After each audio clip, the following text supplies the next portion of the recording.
आज अपना दल प्रमुख और कैबिनेट मिनिस्टर अनुप्रिया पटेल ने एक समीक्षा बैठक की है, जिसमें तमाम जिलों से आए कार्यकर्ताओं को, पदाधिकारियों को, राष्ट्रीय पदाधिकारियों को बातचीत की गई है। उनको बड़ी जिम्मेदारी दी गई है। साथ ही आने वाले चुनाव के बारे में उनसे नई जिम्मेदारी लेने की बात कही गई है। आपको यह भी बता दें कि उत्तर प्रदेश में इस वक्त 2027 का चुनाव आने वाला है। उसको लेकर अनुप्रिया पटेल पूरी फॉर्म में दिख रही हैं और अपने कार्यकर्ताओं को, जिलाध्यक्षों को और नए पदाधिकारियों को नई जिम्मेदारी देने की बात कर रही हैं। आज उन्होंने तमाम सवालों के जवाब देते हुए जातीय जनगणना पर समीक्षा बैठक की है और लोगों ने तालियां बजाकर इस जातीय जनगणना का स्वागत किया है। तमाम सवालों का जवाब देते हुए, चाहे वो बसपा के, चाहे राहुल गांधी के, चाहे समाजवादी पार्टी के, जो सवाल उठ रहे हैं कि हम लोगों ने समर्थन किया था तब ये जाति आधारित जनगणना शुरू हुई है और इसके लिए हमें श्रेय मिलना चाहिए। इसका जवाब में अनुप्रिया पटेल ने कहा है कि ये जातीय जनगणना बीजेपी सरकार एनडीए समर्थन की वजह से ही ये जातीय जनगणना शुरू होने जा रही है। इसमें विपक्ष का कोई लेना देना नहीं है। विपक्ष को तो केवल हक लेने की आदत पड़ गई है। देखिए इस पूरी प्रेस कॉन्फ्रेंस में क्या कहा है अनुप्रिया पटेल ने। राहुल गांधी जी कह रहे हैं कि जातीय जनगणना पर हमारी ही वजह से ये जो फैसला है केंद्र सरकार ने वो लागू किया है, इस पर क्या कहना चाहिए? प्रधानमंत्री नरेंद्र मोदी जी के नेतृत्व में एनडीए की सरकार का ये तीसरा कार्यकाल है।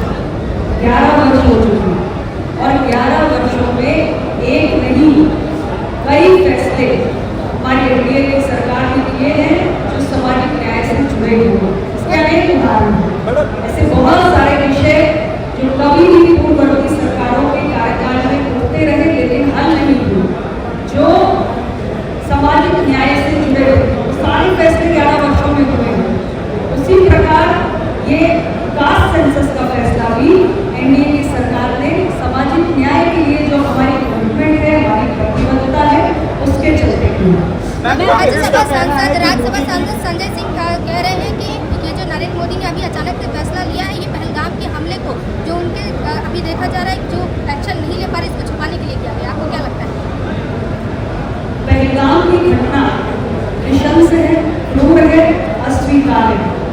प्रधानमंत्री नरेंद्र मोदी जी के नेतृत्व वाली सरकार है और आतंकवाद के प्रति हमारी जीरो टॉलरेंस की पॉलिसी है और देश किसी कीमत पर किसी आतंकी घटना को स्वीकार नहीं करेगा। हमारी सरकार बहुत कड़ाई से आतंकियों को और उनके सरपरस्तों को मुंहतोड़ जवाब देगी। समीक्षा बैठक है, इसका मासिक स्तर पे नियमित रूप से आयोजन होता है।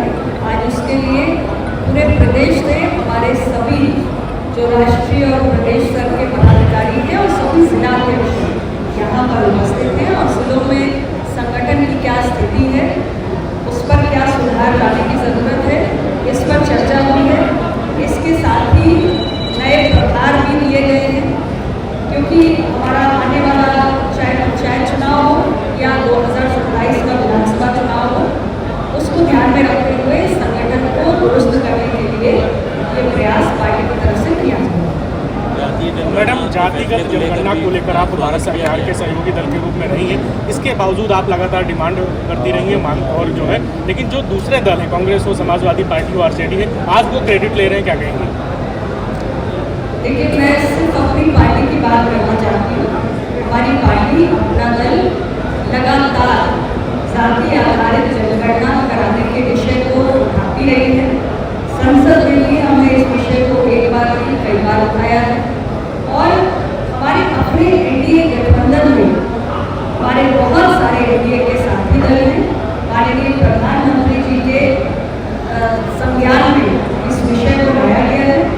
सामाजिक न्याय से जुड़ा हुआ एक बहुत बड़ा ये फैसला है और प्रधानमंत्री जी हमेशा ऐसे विषयों पर संवेदनशील रहे हैं। एनडीए परिवार की भावनाओं का एक बार पुनः उन्होंने सम्मान किया था। हमारी सरकार ने जाति आधारित जनगणना कराने का ऐतिहासिक फैसला किया। सपा प्रमुख अखिलेश यादव कह रहे हैं कि जो भी पीडीए के नेता हैं, सूर्यलाल पटेल जी हैं या अन्य नेता, उनकी रिवर फ्रंट पर मूर्तियाँ लगवाएंगे। इसका आप पूरा स्वागत करते हैं, उनके कार्यक्रम में शामिल होंगे, क्या रहेगा? सामाजिक न्याय के नेता गिरोह की आप प्रतिमाएं स्थापित करना चाहते हैं तो हमारी पार्टी इसके लिए प्रसन्न है, आपको बधाई देती है, इसका स्वागत करते हैं।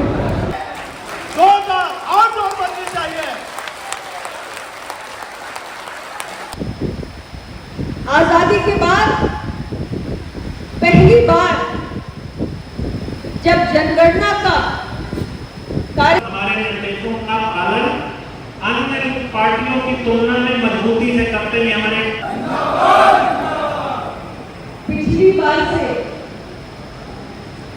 पार्टी की मासिक बैठक पार्टी एक अनुशासन से चलती है और मैं देख रहा हूं हमारे आज यहां पर मौजूद सभी पदाधिकारियों का, मैं अगर इतना ब्रेक न लगाऊं कि सभी लोगों को नहीं आना है तो शायद मुझे इसका 5 गुना बड़ा हॉल लेने की जरूरत पड़ेगी, लेकिन मैं अपने पदाधिकारियों का धन्यवाद देना चाहता हूं जो एक अनुशासित हैं, उनमें से कुछ नहीं मानते लेकिन ज्यादातर पदाधिकारियों की खासियत है।